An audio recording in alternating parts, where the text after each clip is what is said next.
श्री शास्त्री स्वामी धर्मप्रसाद दाजी BA BEd college में आप सभी विद्यार्थी मित्रों का हार्दिक स्वागत है।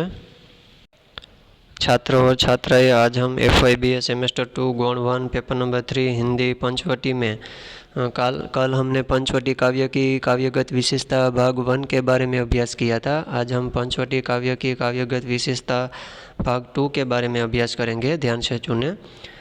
कल हमने प्रस्तावना, रस योजना, श्रृंगार रस, वीर रस, इसके बाद चरित्र चित्रण, प्रकृति चित्रण के बारे में अभ्यास किया था। आज हम भाषा शैली से शुरुआत करते हैं। कवि के पास यदि विषय हो, भाव हो और अभिव्यक्ति करने के लिए अगर भाषा न हो तो उसका कोई अर्थ नहीं। भाषा कवि की अनुभूति की अभिव्यक्ति का एकमात्र सरल एवं स्पष्ट साधन है। गुप्त जी भी खड़ी बोली भाषाओं के प्रमुख नेताओं में से एक है। अतः उन्होंने खड़ी बोली में ही काव्य रचना की है। पंचवटी भी सरस खड़ी बोली की ही एक अमर काव्य प्रति है। पंचवटी में गुप्त जी ने खड़ी बोली भाषा का प्रयोजन किया है। पंचवटी में गुप्त जी के भाषा के दो रूप देख पड़ते हैं। एक संस्कृत निष्ठ खड़ी बोली का और दूसरा साधारण बोलचाल की भाषा का। दोनों भाषाओं के रूप एक एक उदाहरण देखते हैं। तो संस्कृत निष्ठ खड़ी बोली, तो यहाँ अंबर स्थायी उषा भी इतनी शुभी संस्कृति थी। अपनी भी उषा सजीव थी, अंबर की सी मूर्ति न थी। तो यहाँ गुप्त जी ने भाषा शैली में जो अभिव्यक्ति दी है वो भाषा न हो तो उसका कोई अर्थ ही नहीं। इसलिए भाषा के साथ साथ अपनी अभिव्यक्ति भी मात्र सरल एवं स्पष्ट साधन है। गुप्त जी ने खड़ी बोली भाषाओं के प्रमुख नेताओं में से एक है। अतः उन्होंने खड़ी बोली में ही काव्य रचना की है। पंचवटी भी सरस खड़ी बोली की ही है, एक अमर काव्य प्रति है। और पंचवटी में गुप्त जी ने खड़ी बोली भाषा का प्रयोजन किया है। और पंचवटी में गुप्त जी पंचवटी में दो भाषा के रूप देखने को मिलते हैं। एक संस्कृत निष्ठ खड़ी बोली और दूसरा साधारण बोलचाल की भाषा। तो यहाँ संस्कृत निष्ठ खड़ी बोली का उदाहरण भी है। आहा अंबर स्थायी उषा भी इतनी शुभी संस्कृति थी। अपनी की उषा सजीव थी, अंबर की सी मूर्ति न थी। इस प्रकार गुप्त जी की भाषा में संस्कृत निष्ठ खड़ी बोली एवं साधारण बोलचाल की भाषा का भी प्रयोजन हुआ है। अतः हम कह सकते हैं कि गुप्त जी की भाषा सरल, सरस, रोचक एवं सुबोध बन पड़ी है। तत्सम शब्दावली से युक्त भाषा का प्रयोजन होने के बावजूद भी कहीं पर भी भाषा में कठिनाइयाँ एवं दृढ़ता के लिए सरल शैली के भी प्रयोजन किया है। अंत में हम इतना कह सकते हैं कि पंचवटी काव्य की भाषा उनके भावों के अनुरूप है। भाषा की दृष्टि से पंचवटी सफल काव्य है। तो यहाँ जैसे चरित्र चित्रण, प्रकृति चित्रण, वीर रस और भाषा शैली, जैसे भाषा शैली भी पंचवटी काव्य के अनुरूप है। संस्कृत निष्ठ खड़ी बोली एवं साधारण बोलचाल की भाषा का भी प्रयोजन यहाँ हुआ है। और गुप्त जी ने सरल भाषा, सरस भाषा, रोचक भाषा एवं सुबोध भाषा के साथ साथ उन्होंने अपना जो काव्य है वो खंड काव्य का जो अनुलेखन है वो किया है। और भाषा का प्रयोजन होने के बावजूद भी कहीं पर भी भाषा में कठिनाई एवं दृढ़ता के लिए सरल शैली का भी प्रयोजन किया है। अंत में हम इतना कह सकते हैं कि पंचवटी जो काव्य है इसमें भाषा उनके भावों के अनुरूप है। इसलिए भाषा की दृष्टि से पंचवटी काव्य सफल काव्य माना जाता है। इसके बाद छंद योजना। खंड काव्य में प्रत्येक सर्ग में अंत में छंद परिवर्तन होना चाहिए। इसका उद्देश्य केवल कवि के पिंगल शास्त्र के ज्ञान से था। इसका कोई विशेष प्राधान्य भी है। गुप्त जी ने पंचवटी काव्य में केवल एक ही छंद, लावणी छंद का प्रयोग किया है। जैसे उदाहरण भी दिया है कि चलो नाही को घड़े उठा लो, करो और पुरुषार्थ क्षमा, मैं मछलिया सुनागे को कुछ लेख लती हूँ दान सभा।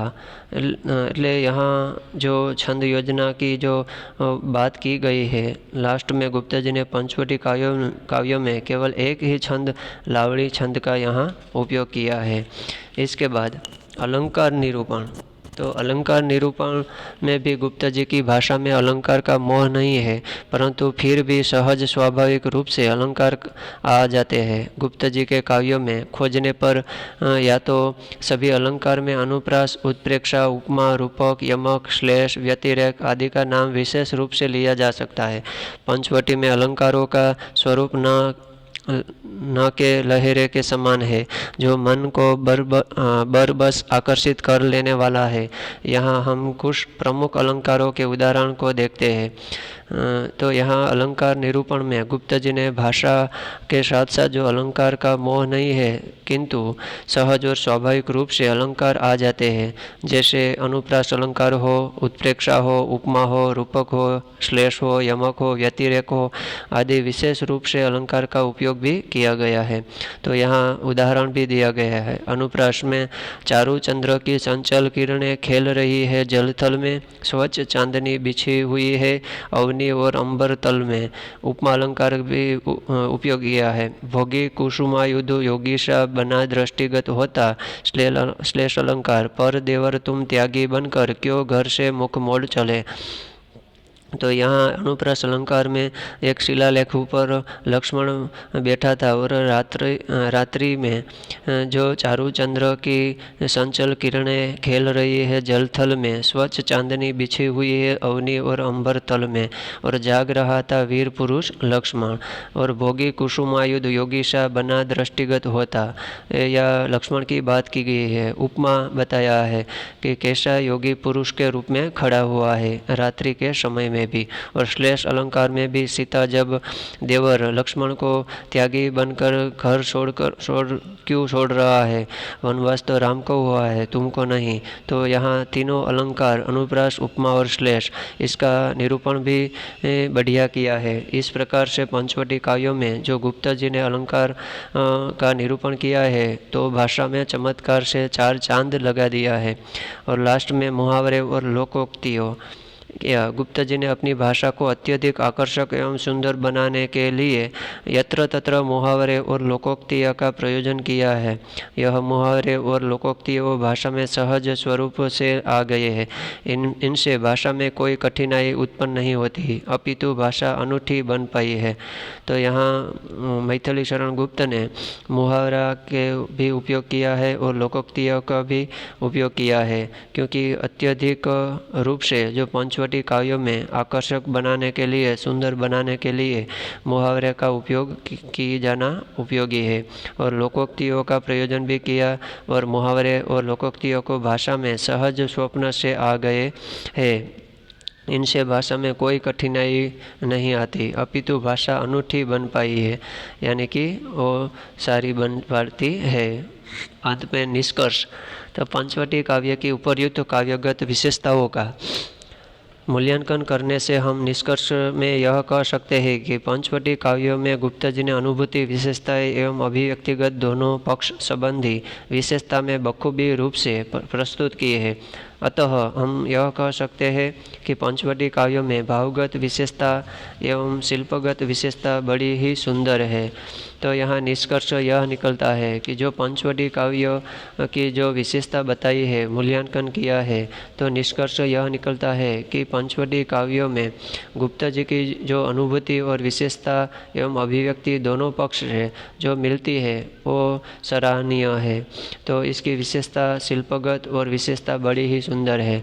तो पंचवटी काव्यों में जो रस योजना, श्रृंगार रस हो, वीर रस हो, चरित्र चित्रण हो, प्रकृति चित्रण हो, या भाषा शैली हो, तो छंद योजना हो या अलंकार निरूपण हो, या मुहावरे और लोकोक्तियों हो, सबके लक्ष्य में रख कर हम कह सकते हैं कि पंचवटी काव्य इसका भाव पक्ष और कला पक्ष अपनी दृष्टि से उपयुक्त है और वर्णित भी सुंदर किया है मैथिली शरण गुप्त ने। हाँ, तो छात्र और छात्राएं, आज हम काव्य की जो विशेषता है भाग 2 का भाग भी पूर्ण हम करते हैं। अस्तु।